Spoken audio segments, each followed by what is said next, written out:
And with that conversation, I just felt like she didn't love me anymore. She didn't want me. She didn't even want to try because, she had this basically new family with my stepdad and my half-brother, and she didn't want me anymore. So I just said, yep, I'm going to go with you guys.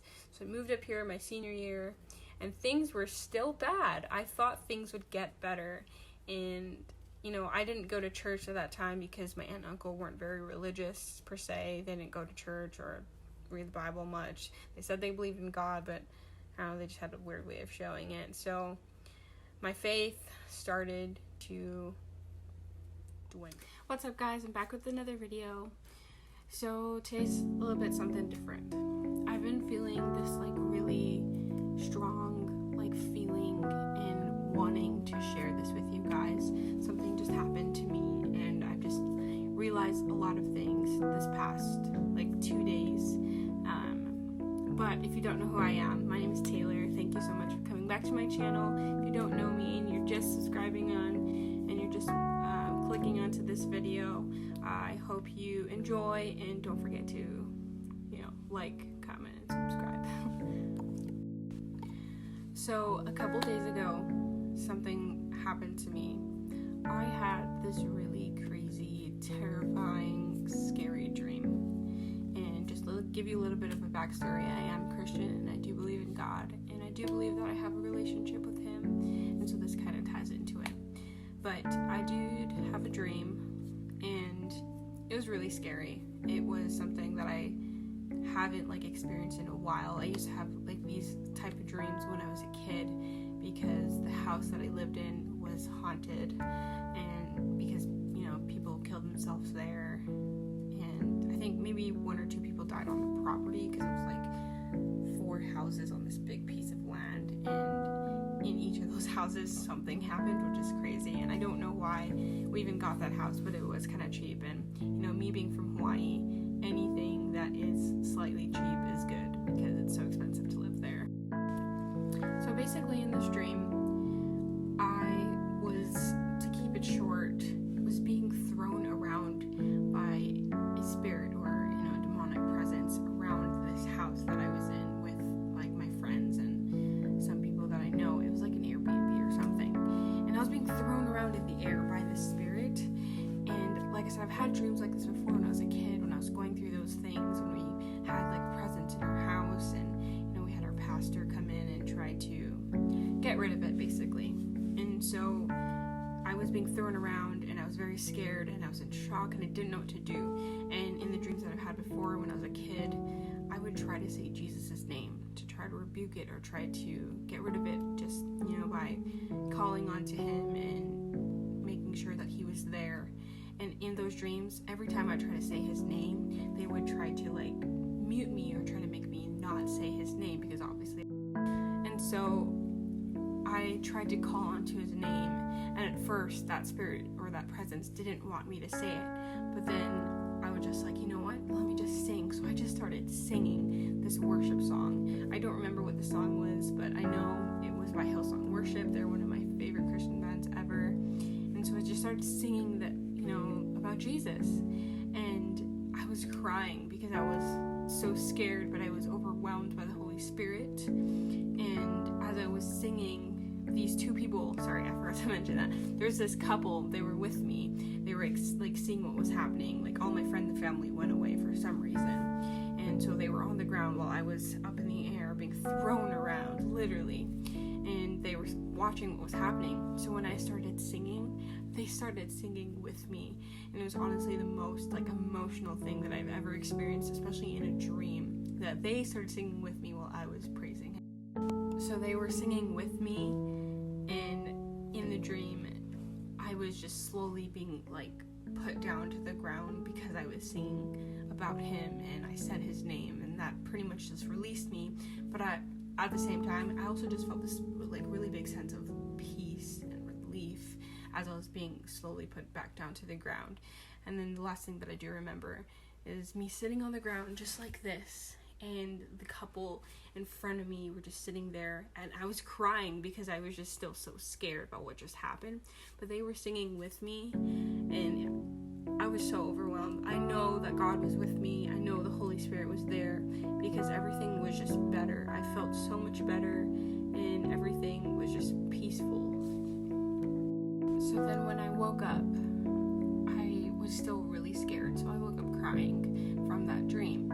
And so as soon as I woke up, because I didn't want to continue to think about it, I didn't want to fall back asleep and just, dream about the same thing, I immediately played a worship song on my phone, and I started listening to that while I was trying to get up and get ready for the day. And I got so emotional. It was just crazy, because I was just so surprised, and I was just grateful that in that crazy, very, very scary dream, God was still with me. He was there to protect me, and he was there for me to make me feel better in my dreams. And so that's how I know that God really spoke to me. And so as I was getting ready, I was sitting in front of my mirror, right here in this exact position, and I was trying to put on my makeup. And I just felt so emotional, and then I just had to stop, and I just had to pray. And I prayed, and I thanked God that he was there in my dreams. He was there to comfort me, and he was there for me, and that I know that he is real, and that, he was watching over me in my dreams. So it just made me realize that if he can watch over me in my dreams, he's really there for me no matter what, even in my dreams. Okay, so I just had to look it up real quick right here on my laptop, because I'm using but anyways, so it reminded me of this Bible verse. And also I did post this on my Instagram right after, because I had to share it immediately. I had to share it immediately with people, because I felt this strong urge to just tell everyone about God. But it reminded me of this Bible verse, Joshua 1:9. Have I not commanded you, be strong and courageous? Do not be afraid, do not be discouraged, for the Lord your God will be with you wherever you go. And it's just so true. So I just encourage you guys to just read that Bible verse, and take a little bit better look into the Bible, because it really is instructions on how to live, and kind of a reassurance that God is with you wherever you go. But I did just want to give you guys a little bit of a background about my testimony, and about how I came to really know God. So I'm not gonna make this too long. I know it's already pretty long already, but I feel it's just super important. So because if you've gone through similar experiences, and if you've gone through similar struggles like I have, and just knowing that God has been there with you, and he does have a plan for you, even though it may not seem like that, it may seem like he's putting you through all of these things and he's not there for you, and he's just allowing all of these bad things to happen to you. It's because he does have a plan for you. He does want you to go through certain things to learn, and basically grow from those experiences. And I really do believe that he does have a plan, and that all of the bad things that I've been through throughout my life, and not saying my life is perfect now, but all the things that I've been through, it's because of his plan.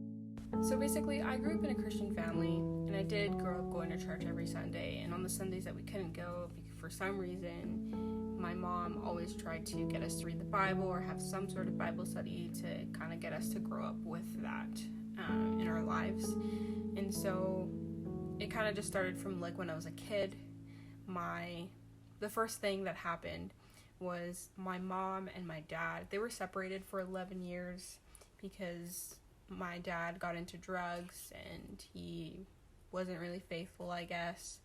And I came to learn as an adult that it was because of my mom, and because she just wasn't very secure in the relationship, and she just wasn't secure in herself, I guess. And so it caused my dad to wander off into other places to find love, or that sense of relationship. And so I didn't really have my dad in my life full time. So my dad wasn't in the picture.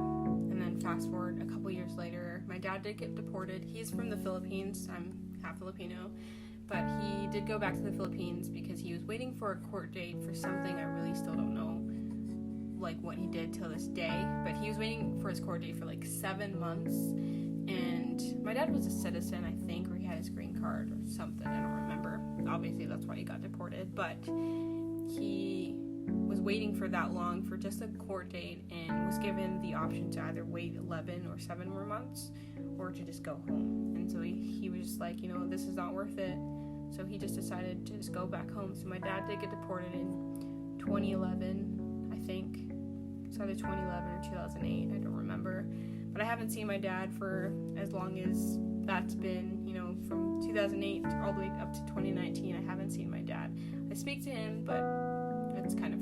So after that, when I was in about maybe 6th or 7th grade, my mom met this guy. His name is Brian. He's now my stepdad.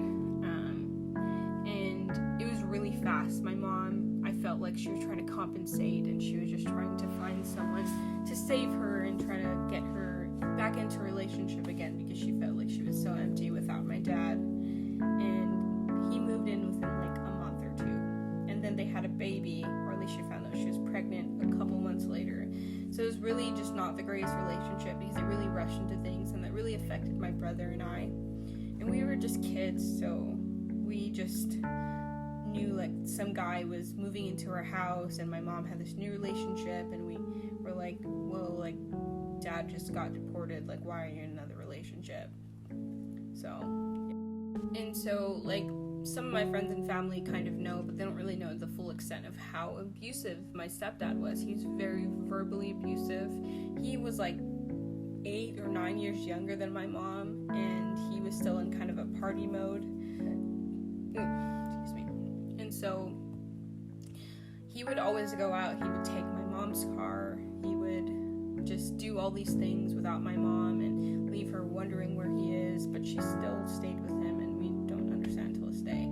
But he just wasn't the greatest person. So he was verbally abusive towards my brother and I, and we were just very confused why my mom would let him do that. But she would always come down to the question, like, why are you making me choose? Don't make me choose between you and him. So progressively the relationship got worse. My mom would choose my stepdad proactively over my brother and I all the time. There were days that we went without eating because, first of all, she's a single mom. She's supporting her 2 kids while also supporting this other guy, because really he was still a child himself. But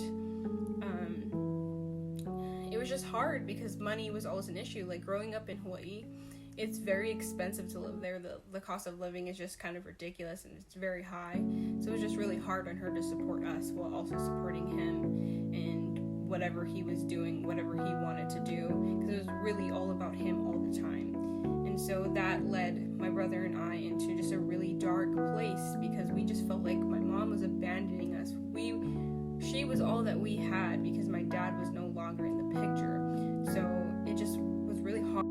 And then when they had their kid, it was just even worse. Like, she purposely brought this new kid into the picture. She purposely decided to have a kid when she was already struggling to support us, when she was already struggling with the relationship and keeping up, the relationship with my brother and I, as well as him, and then, doing her own thing, I guess, because she still wanted to be young and do fun things, I guess. And so, yeah, we went without eating a lot of days. We didn't get to do a lot of the things that normal kids my age were doing. And so it just caused a lot of hurt and anger and just not a lot of good vibes. And so fast forward a couple years later, my grandma died from cancer.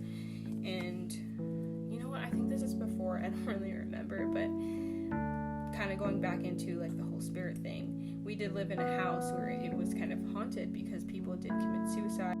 It was known that people were killed on that property, or some like drug addicts, I guess, like committed suicide in our house that we were living in. So we were just experiencing this supernatural occurrences. But yeah, it was just really hard, and it just put me and my brother in a really dark place. And then after my grandma died from cancer, I just felt like I had no one, because basically my grandma raised my brother and I while my mom was trying to work and go to school. And I felt like I had no one. It put me just not in a place that I'd like to be. So I got really depressed. I I was sad all the time. I wasn't eating, so I lost a lot of weight, and just being a kid, that's not good. And I just kept praying to God because, like, why is he letting all these things happen to me? First of all, my grandma dying, my dad leaving, then my mom basically replacing my brother and I with this new child and her new boyfriend. It just wasn't good. And then just kind of fast forwarding a little bit, so my mom just continued to, treat this guy better than she did to us. So then I was put into foster care because my stepdad was abusing us. He hit us sometimes, even though we didn't really admit it all the time. He was verbally abusive to us. He would just disrespect us, but then he would, play the card like, I'm older than you, like, I'm not here for you, I'm here for your mom, like, you don't disrespect me. And that was just it just wasn't a good environment for us to live in. So I was put into foster care. My brother was put into one of his friends' houses where his mom was foster certified. And we were separated for a couple months, and we just weren't in a good place. I tried everything. I tried praying as much as I could, tried to take it actually seriously when I went to church. Every time I went to church, as a kid, I don't know if I really took it as seriously. I didn't think that I understood when they were reading the Bible. I didn't know what they were talking about, but it just hit me a little bit harder, and I realized it more, and I could understand it just a tad bit more because of all the things that we're going through. But I just kept wondering, like, God, why are you doing this to me?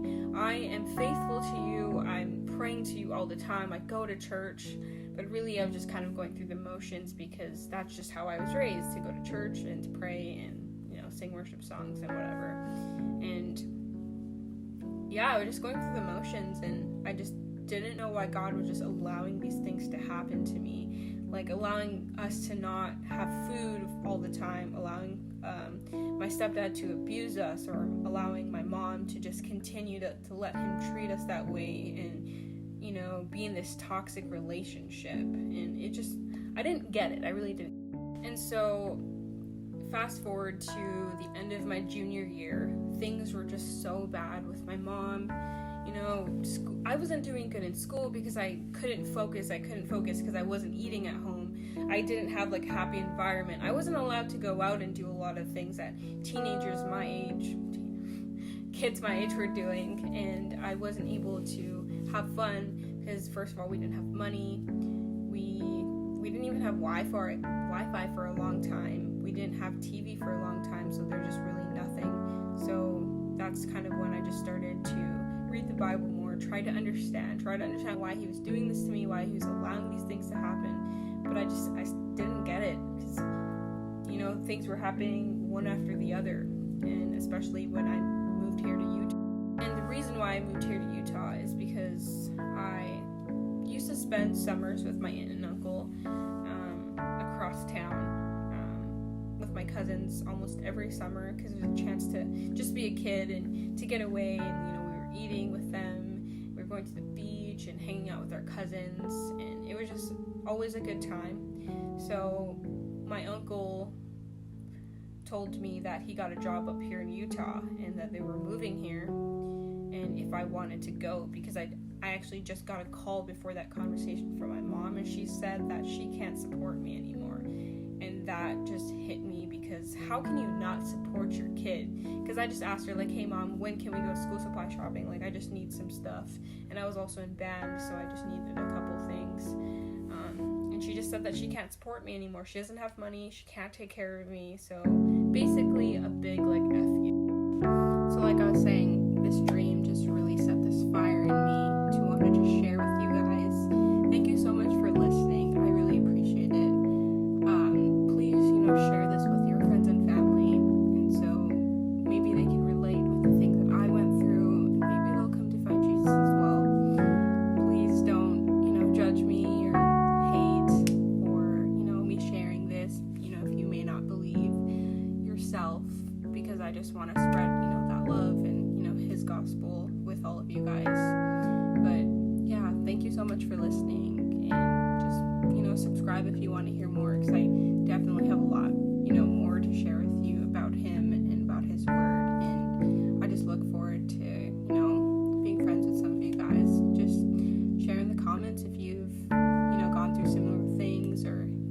testimony